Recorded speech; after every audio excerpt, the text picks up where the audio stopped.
A viagem pela Dakota do Sul começa na clássica cidade rural de Bison, que significa bisão. Uma homenagem aos animais que habitavam a América do Norte em grandes manadas e que agora estão voltando aos poucos. A leste está o rio Missouri, o mais extenso dos Estados Unidos. De frente para o rio está a última morada do chefe Touro Sentado, o líder mais famoso dos Sioux e que comandou a tribo durante a sangrenta vitória na Batalha de Little Big Horn. A sul encontra-se a enorme represa de Oahe, uma das maiores represas artificiais do planeta e uma fonte vital de energia hidroelétrica para a região.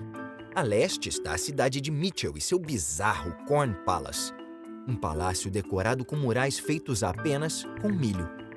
A última parada é a cidadezinha de Winner, lar de uma grande e perigosa tradição americana, o rodeio. No meio-oeste dos Estados Unidos, no estado de Dakota do Sul, fica a pequena cidade de Bison, uma típica cidade rural da região.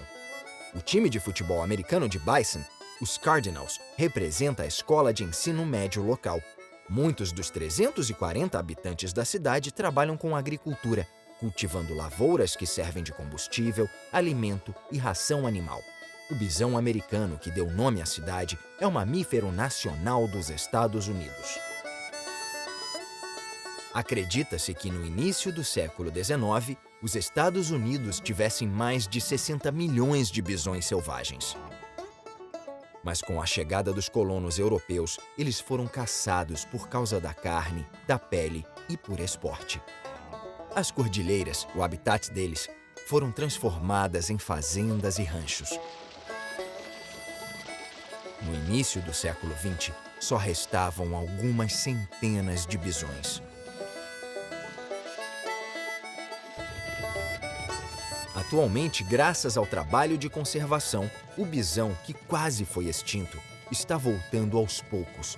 E estima-se que a população tenha aumentado para cerca de 200 mil animais. Seguindo a norte, encontra-se o braço sul do Rio Grande, além da reserva Grand River National Grasslands, com uma variedade de habitats, incluindo pradarias, terras áridas e dunas de areia. Os dois braços do Rio Grande se encontram aqui, no reservatório Shade Hill. Este lago de 19 km² foi criado com a construção da represa de Shade Hill em 1951. O reservatório atrai muitos pescadores, pois oferece walleye, carpa e axigã boca pequena.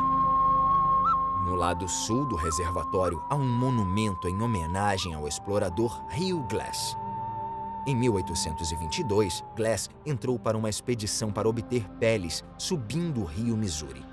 Mas, em 1823, neste local ermo, a centenas de quilômetros de qualquer povoado, ele foi atacado por um urso cinzento.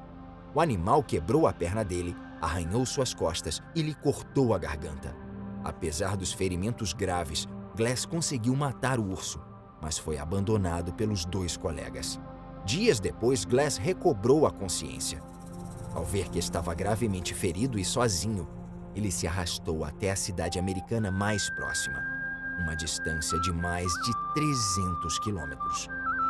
Depois, ele localizou os homens que o haviam deixado para trás e, por incrível que pareça, os perdoou. A história virou uma lenda do Velho Oeste, recentemente contada no filme ganhador do Oscar, O Regresso. Glass sobreviveu com a ajuda dos índios americanos, mas os colonos europeus destruíram o estilo de vida tradicional deles. Esta é a reserva indígena Standing Rock, a sexta maior dos Estados Unidos. Além de fazendas modernas, ela também tem vários lugares sagrados para os indígenas.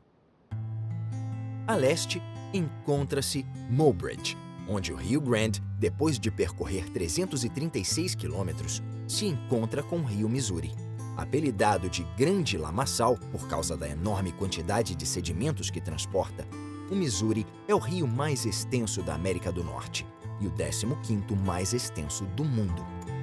Ele é atravessado por esta ponte de 1.500 metros, Ela foi construída em 1959 pelo Corpo de Engenheiros do Exército dos Estados Unidos e reconstruída em 1980.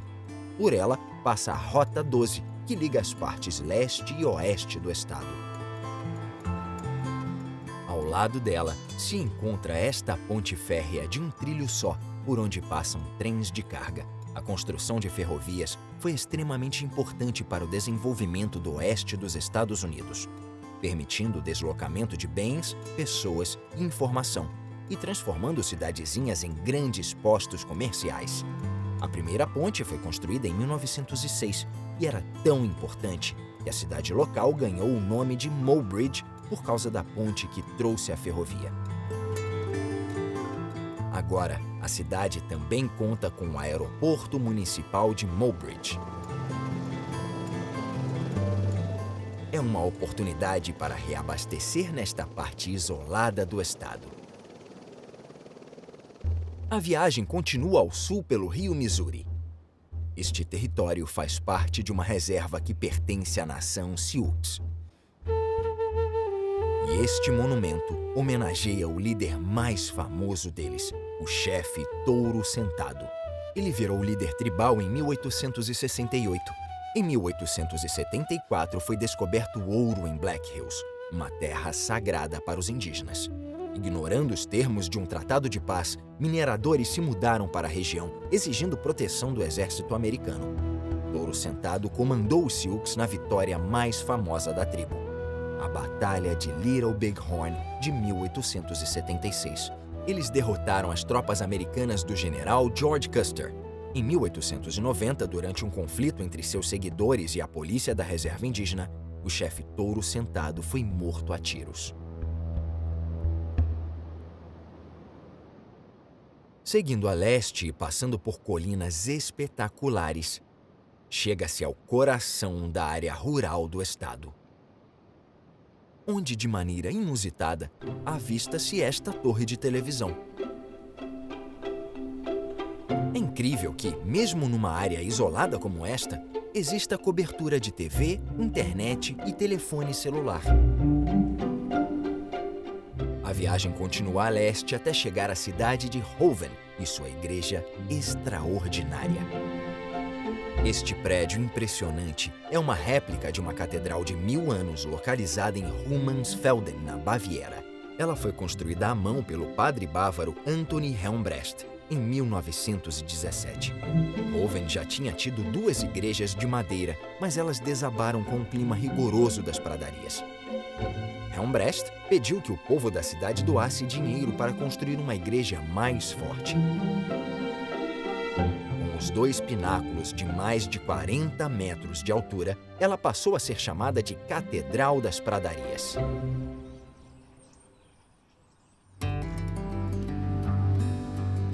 A oeste, irrigadas pelo rio Missouri, estas lavouras de trigo estão sendo colhidas. A agricultura é a principal indústria da Dakota do Sul, contribuindo com 21 bilhões de dólares para a economia do estado. As lavouras são valiosas e vulneráveis. Podem ser destruídas por condições climáticas rigorosas, especialmente secas, enchentes e geadas. Uma safra ruim traz um impacto desastroso para os agricultores e para a economia geral da Dakota do Sul.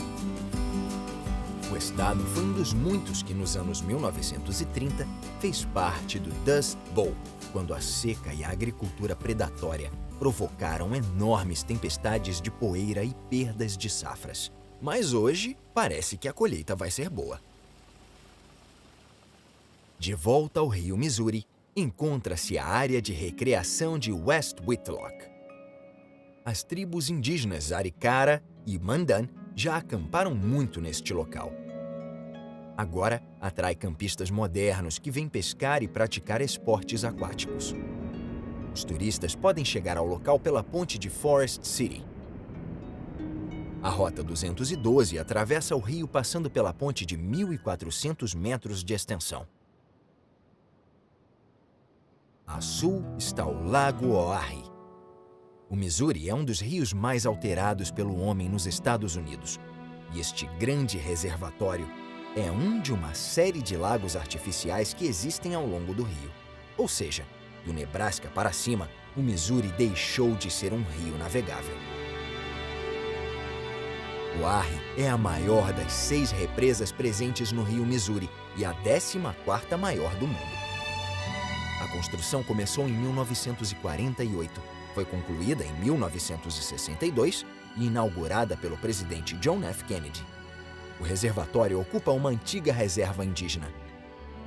E muitas tribos foram veementemente contra a sua construção. O reservatório destruiu mais terras indígenas do que qualquer outra obra pública nos Estados Unidos. Esta é a água que sai da represa e toca turbinas para produzir energia hidroelétrica. A Oahe tem capacidade de gerar 700.000 quilowatts, o suficiente para abastecer uma cidade pequena. No pico de produção, a represa chega a liberar mais de 1.400.000 litros de água por segundo, produzindo um espetáculo extraordinário. Mas a liberação de tanta água pode causar uma catástrofe rio abaixo. E como o rio Missouri passa por vários estados, cada um com suas represas, o nível da água tem que ser cuidadosamente planejado e controlado para evitar desastres. Mas as coisas podem dar errado. E estes proprietários de casas que ficam rio abaixo da represa tentam protegê-las da melhor forma possível. Este desastre foi provocado por um nível recorde de neve nas montanhas rochosas de Montana e Wyoming, aliado ao grande volume pluviométrico de Montana. Este evento raro custou centenas de milhões de dólares a proprietários de casas, empresários e fazendeiros, fazendo com que eles exigissem um inquérito federal. O clube de golfe de Hillsville de repente se deparou com um novo campo submerso, composto por uma série de ilhas verdes, formando um arquipélago estranho. Este novo campo de golfe tinha sido inaugurado pouco antes do desastre, e a restauração vai demorar 2 anos para ser concluída. A próxima parada é a capital do estado, Pierre. Ela foi fundada em 1817 como o primeiro povoado permanente da Dakota do Sul. Recebeu o nome de um comerciante americano de peles de origem francesa. Declarada a capital da Dakota do Sul em 1889, a cidade foi escolhida por se localizar no centro do estado. Com uma população de pouco menos de 14.000 habitantes, é uma das menores capitais dos Estados Unidos. Apesar de pequena, Pierre é administrada neste prédio imponente. Capitólio Estadual da Dakota do Sul.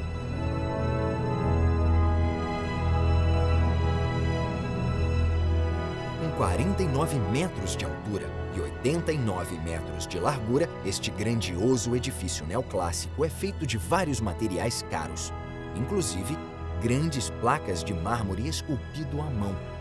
Para muitos, um prédio desses para um estado tão pequeno pode parecer ostentação. Mas os Estados Unidos são tão ricos que até a Dakota do Sul, que em 2015 era o estado com o 3º menor produto interno bruto do país, tem uma economia maior do que mais da metade dos países do mundo.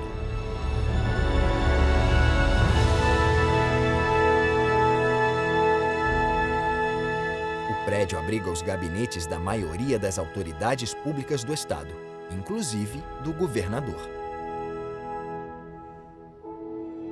A viagem continua rio abaixo e entra na reserva indígena de Lower Brew, que engloba mais de 1.000 km² e pertence à tribo Lakota.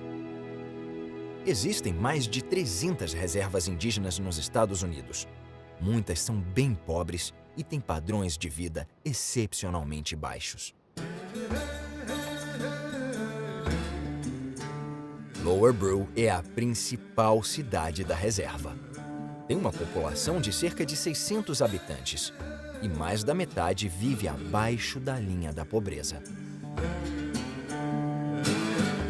Esta é uma das reservas indígenas mais pobres dos Estados Unidos.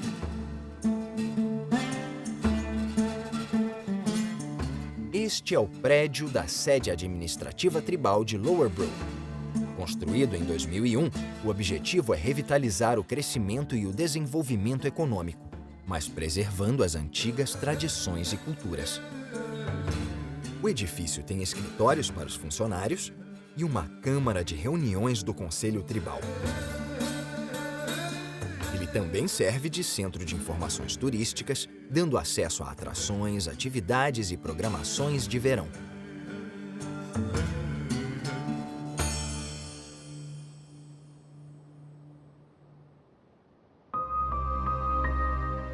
Seguindo 10 quilômetros pelo rio Missouri, encontra-se a represa de Big Bend. Com 29 metros de altura e 3 quilômetros de extensão, a represa foi construída pelo Corpo de Engenheiros do Exército dos Estados Unidos em 1959 e concluída em 1964. A construção desalojou milhares de índios americanos das reservas de Lower Brook e Crow Creek. Além disso, destruiu terras agrícolas usadas há milênios para o cultivo de alimentos e plantas medicinais tradicionais. No entanto, a represa gera quase 500 mil quilowatts de eletricidade na capacidade máxima, usando 8 grandes turbinas hidráulicas. É possível fazer um tour pela represa ou pescar num enorme lago que ela criou.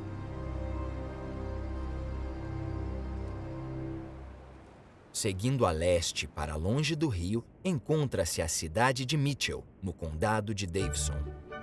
Ela foi fundada em 1879 e recebeu o nome do homem que, em 1880, construiu a ferrovia da cidade, o investidor financeiro Alexander Mitchell. O povoado que ele construiu agora virou uma cidade de mais de 15 mil habitantes que tem vários prédios interessantes, inclusive a primeira igreja episcopal metodista. Além da casa de prática religiosa, há uma casa de milho. Este é o impressionante Corn Palace de Mitchell. Ele foi construído em 1892 para exibir os solos férteis da região e incentivar os agricultores a se instalarem aqui. Apesar de o palácio ser de concreto armado, a fachada é revestida por murais feitos apenas de milho. Cerca de 500 mil pessoas visitam o palácio todos os anos. Ele serve de atração turística e de arena para shows ao vivo. Todos os anos, durante o festival do Corn Palace, inaugura-se um novo mural refeito por artistas locais que trabalham com o material favorito da cidade: o milho.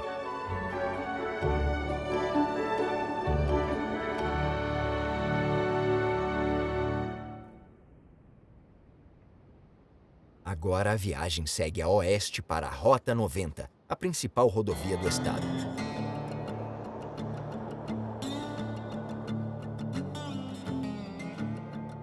Atualmente, quase 70% de todas as cargas nos Estados Unidos são transportadas por estradas, especialmente por caminhões classe 8 como estes.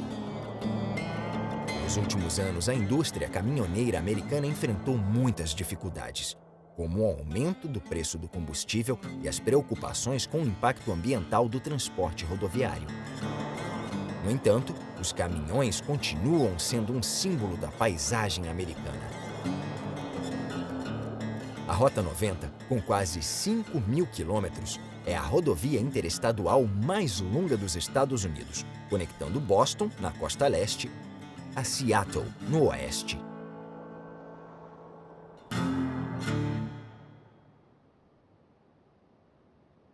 A Rota 90 atravessa o rio Missouri em Chamberlain. Esta ponte, na verdade, contém 2 pontes e foram unidas quando ela foi expandida porque a construção de uma represa próxima fez o nível da água subir. A cidade de Chamberlain é a sede do Hall da Fama da Dakota do Sul, uma homenagem às pessoas que contribuíram para o progresso, o estilo de vida e os valores da Dakota do Sul.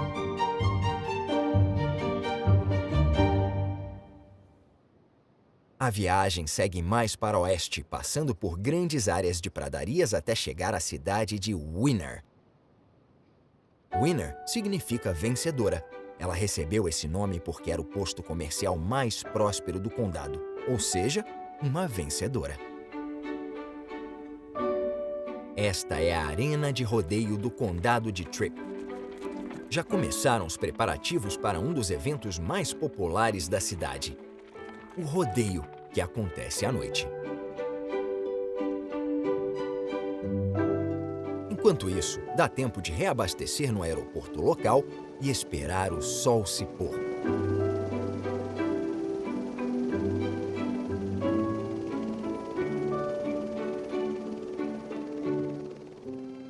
Quando o sol se põe, é um verdadeiro espetáculo de cores. Agora vai começar o rodeio frequentado pela população local. O rodeio surgiu da indústria pecuarista americana, e esse nome é uma palavra de origem espanhola. Muitas de suas tradições vêm de pecuaristas espanhóis da Califórnia e do México. No século XIX, havia turnês com apresentações de cowboys para entreter o público.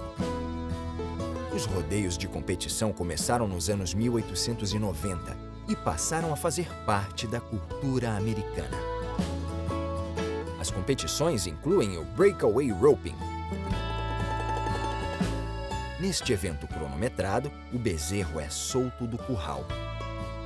O peão tem que laçá-lo e soltar a corda. Há também uma outra modalidade em que o peão desce do cavalo e imobiliza o bezerro amarrando 3 de suas patas. O Breakaway Roping é menos estressante para os bezerros. Há também eventos em equipes.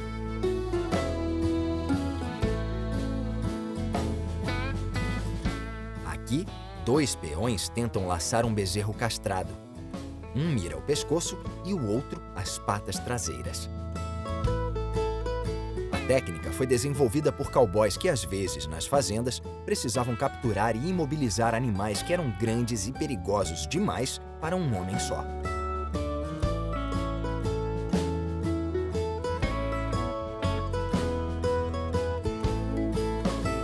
A corrida do barril é outra grande atração nos rodeios.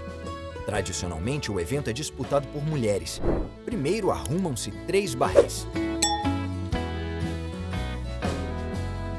O percurso é cronometrado e as participantes têm que circular os barris, formando o desenho de um trevo. Isso testa a força e a habilidade do cavalo e de quem o conduz.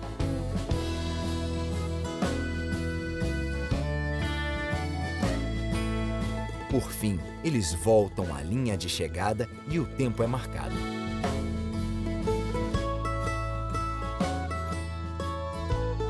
Quem derrubar um barril sofre uma penalidade de 5 segundos.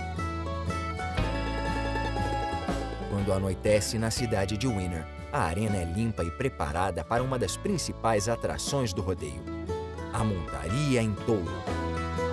Neste esporte absurdamente perigoso, os cowboys montam um touro que dá coices. Eles ganham pontos pela forma e pelo controle. O peão precisa aguentar pelo menos 8 segundos para a montaria valer. Estes são considerados os 8 segundos mais perigosos do esporte.